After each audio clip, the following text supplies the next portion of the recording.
Bonsoir, le sociologue Badji. J'ai regardé avec désolation ce qui s'est passé au Sénégal tout dernièrement, hier et avant-hier.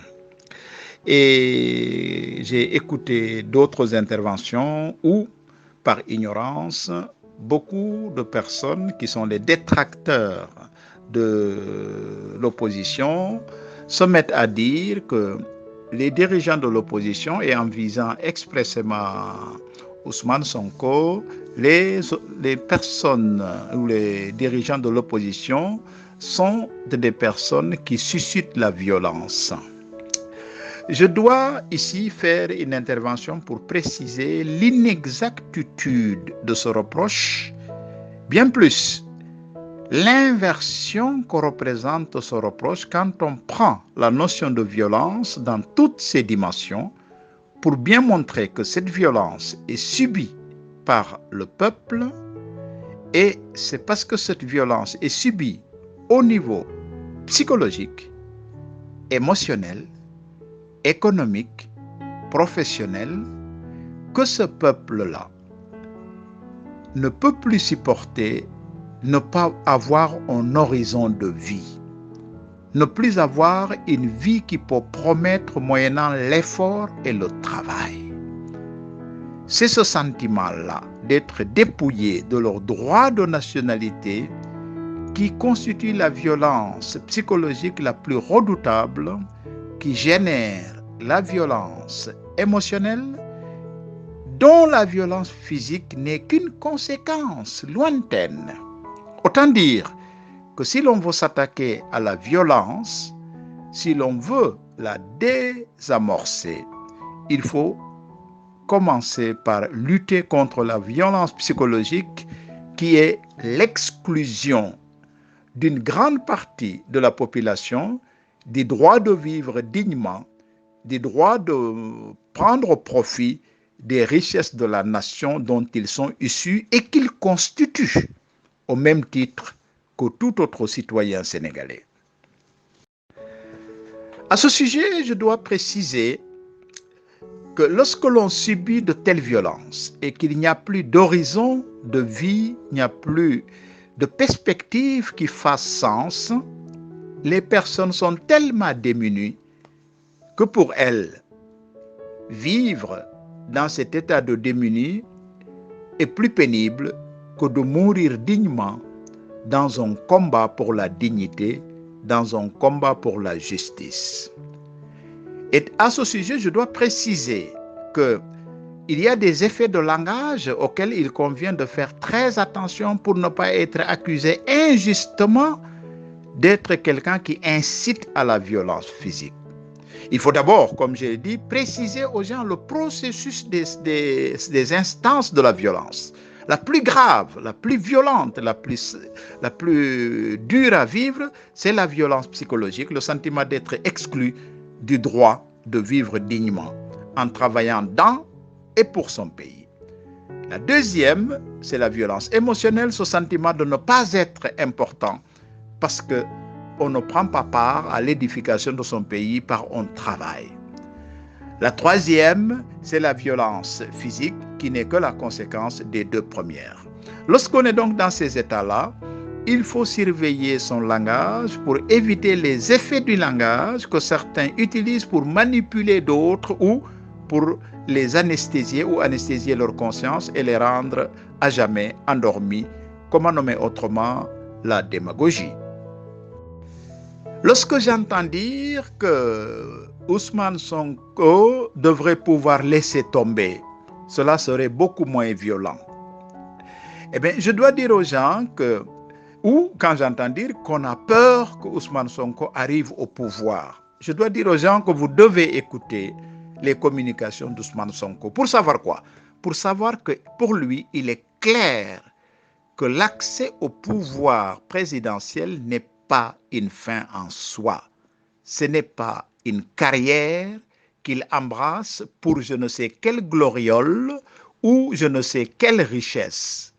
Car s'il était corruptible au point d'aspirer si avidement à des postes comme cela, il serait resté dans son institution pour être de la même vague que les corrompus, ô combien nombreux, dans le service qu'il a quitté et dont il a été d'ailleurs licencié pour ne pas accepter d'être corruptible, ni accepter d'être corrupteur. Par conséquent, dire qu'on a peur d'Ousmane Sonko parce que s'il arrive au pouvoir, il sera violent, c'est dire des contre-vérités que je dois corriger comme suit. Si Ousmane Sonko arrive au pouvoir, ce n'est pas la personne d'Ousmane Sonko qui accède au pouvoir. C'est l'ensemble de l'espoir des Sénégalais aujourd'hui laissés pour compte qui arrive au pouvoir pour que justice soit faite, c'est-à-dire que la distribution du travail, des résultats du travail, puisse être la plus équitable possible, moyennant toujours l'acceptation de l'effort au travail, l'acceptation de l'effort à la dignité et pas aux arrangements et autour de passe-passe et autres combines et rapines. Si donc quelqu'un a peur de voir cette mouvance arriver au pouvoir, c'est sans doute parce qu'elle s'est comportée de façon indigne, illégale, mafieuse, injuste, corrompue. Et l'on dit bien que le voleur qui a planqué son magot dans les branches d'un arbre ne voit pas d'un bon œil celui qui s'amuse à jeter des cailloux dans ces branches-là ou qui tente de grimper dans cet arbre-là. Voilà pourquoi on doit dire clairement que si des gens ont peur que la mouvance dont Ousmane Sonko ici représente le dirigeant, l'incarnation du dirigeant, si on craint que cela arrive au pouvoir, c'est parce que les gens qui ont mal fait, les gens qui ont volé, détourné, se sont illicitement enrichis, savent que c'est leur culpabilité qui va les mettre au pilori. Ce n'est donc ni Ousmane Sonko, ni And Yewwi Askan Wi, ni personne d'autre qui les mettra au pilori. C'est leur propre action qui les condamne à être dévoilés. Autant dire que c'est eux-mêmes qui se condamnent à être dans la situation où ils devront restituer le bien mal acquis, les choses injustement prises à la nation, et dans l'obligation de restituer ces choses-là, ils ne doivent en vouloir qu'à eux-mêmes. Comment voulez-vous qu'un voleur en veuille à un juge qui lui demande de restituer le bien volé? À ce moment-là, on n'est plus dans aucun entendement que l'on puisse supporter, on n'est plus dans aucune dignité que l'on puisse caresser, on n'est plus dans aucune morale qui se puisse être acceptée. Il est donc important, en définitive, de reconnaître et de dire à tous les Sénégalais que Ousmane Sonko ne représente aucun danger pour les gens qui veulent travailler pour le Sénégal, qui veulent vivre dignement de leur travail, qu'ils veulent vivre honnêtement de leurs gains.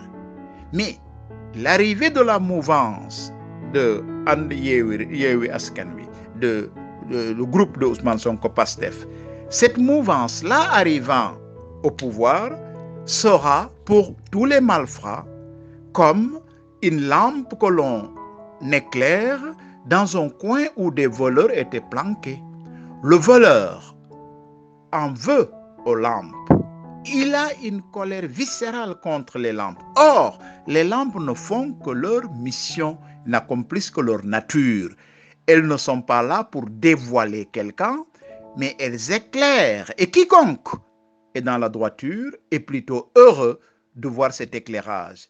Mais quiconque profitait de la ténèbre pour agir de façon immorale, illégale, injuste et insoutenable, en veut douloureusement à cette lumière, comme lorsque le jour se lève. Les voleurs sont malheureux parce qu'ils risquent d'être perceptibles. Alors, mon encouragement à tous ceux qui sont de près ou de loin dans le risque d'être ainsi serrés, c'est de leur dire: corrigez-vous. Il n'est jamais tard de se corriger. Mais sincèrement, il ne s'agit pas du déclaratif. Il n'est jamais tard de se corriger et faire amende honorable. Reconnaître que vous avez failli, mais que vous voulez vous corriger, alors la nation pourra vous accompagner dans cette autocorrection si vous êtes sincère. Sinon, vous ne devez en vouloir à personne d'autre qu'à vous-même lorsque le jour se lèvera sur vos malversations, lorsque la lumière brillera sur vos trafics combines et rapines. Vive le Sénégal, vive tous ceux qui ont une fibre de national, une fibre continentale pour le juste bien-être des citoyens dans l'interaction harmonisée avec les autres citoyens et avec les autres membres du monde. Voilà, mon sociologue, ce que je voulais te dire, en espérant que tu pourras le faire parvenir aux oreilles de qui il faudra, dans le seul but de permettre aux gens de veiller aux effets du langage pour ne pas se laisser diaboliser et ne pas se laisser surprendre par une ambiguïté du langage ou une imprudence de langage. Bonsoir, Badji.